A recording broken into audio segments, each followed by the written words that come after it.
तो दोस्तों मेरे हाथ में आज आप ये देख रहे हैं, इसे कहते हैं जौ, जो कि नवरात्रों में बीजी जाती है, जिसे हम ज्वारे भी बोलते हैं। आज मैं आपको इस जौ से किए जाने वाले कुछ चमत्कारी उपायों के बारे में बताने वाला हूँ कि ये आपके लिए कैसे काम करेगी। अब हमारे पास इजीली ये मिल जाती हैं, आपने घर में भी होंगी, नहीं तो मार्केट से आप ले लीजिए। आपने क्या करना है, कुछ मात्रा में जौ। अब कुछ मात्रा में क्या हो सकती है, या तो आप गिनती से ले लीजिए, ऐसे 9 जौ आप लेंगे, ऐसे गिनती कर लीजिए, 9 ऐसे दाने ले लेंगे। 9 जौ के दाने लेके आपने पहले तो जहाँ अपने घर में आपने जो माँ भगवती का कलश वगैरह स्थापित किया है वहाँ पर सब के सब रख देंगे। अगर चाहे तो आप रोज़ की एक जौ भी रख सकते हैं, चाहे तो पंचमी तिथि से आप स्टार्ट कर लीजिए, या षष्ठी से स्टार्ट कर लीजिए, या सप्तमी से, किसी दिन भी आप स्टार्ट कर रहे हो। तो टोटल आपने 9 दाने लेकर इस तरीके से जौ के आपने कलश के पास रख देने हैं। अब ये दाने आप चाहे तो किसी कटोरी में रख सकते हैं, छोटे किसी बर्तन में रख सकते हैं, जो छोटा हो उसके अंदर रख सकते हैं।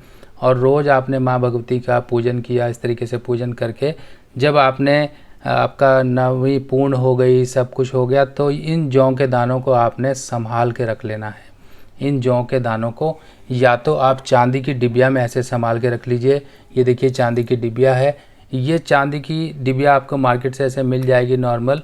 तो ऐसी चांदी की डिबिया लेके उसके अंदर ये 9 के 9 दाने आपने संभाल के रख लेने हैं। आप देखिए ये 9 दाने जो होंगे इनके अंदर ही माँ शक्ति का वास होगा, और किस तरीके से ये आपकी हर एक इच्छाओं को पूर्ण करने के लिए काम करेगी। ये डिबिया, आपका कोई काम है, मान लीजिए कहीं पर जॉब के लिए जाते हैं, तो ये डिबिया बैग में रख लीजिए, या फिर आप डिबिया खोल के ही माथा टेक कर अपनी प्रार्थना बोलकर बंद करके इस डिबिया को घर रख जाइए, किसी तरीके से आपके पास रहे।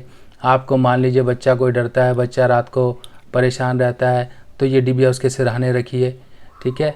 अब बहुत से काम है, अगर कोई इच्छा पूरी नहीं हो रही है कि मान लीजिए किसी का बच्चे का एग्ज़ाम है, कुछ है, अगर देखिए कुछ जेन्युइन है तो वो 100% आपकी जो इच्छाएं हैं, मुरादें हैं, वो पूरी होंगी।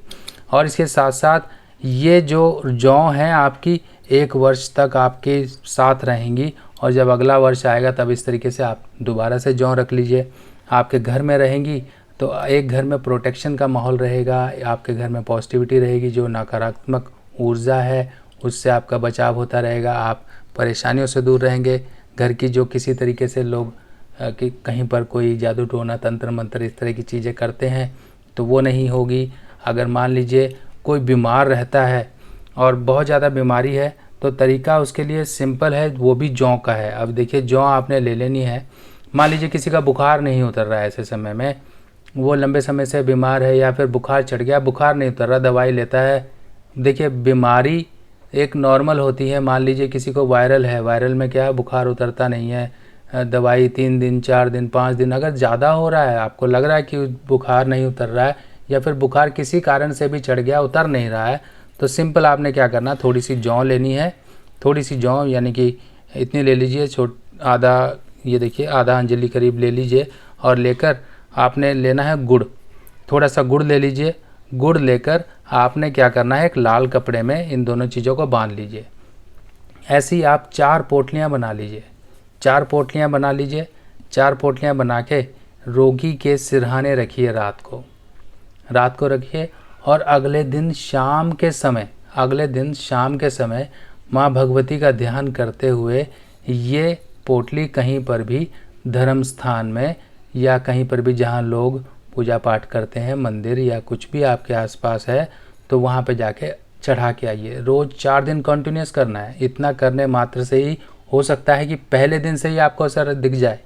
रोगी का बुखार नहीं उतर रहा था, उसका शरीर तोड़ के रख दिया है बुखार ने, सब कुछ हिला के रख दिया। देखिए कैसे ये एक छोटे से उपाय से, जौ के उपाय से उसकी परेशानियाँ सही हो जाएंगी, उसका बुखार उतरना सही हो जाएगा। तो दोस्तों आपको ये जानकारी कैसी लगी ज़रूर मुझे कमेंट सेक्शन में बताइएगा। मैं आपके लिए इस नवरात्रि के जितने हो सकते हैं सुलभ से सुलभ और सिंपल से सिंपल उपाय बताने की कोशिश कर रहा हूँ।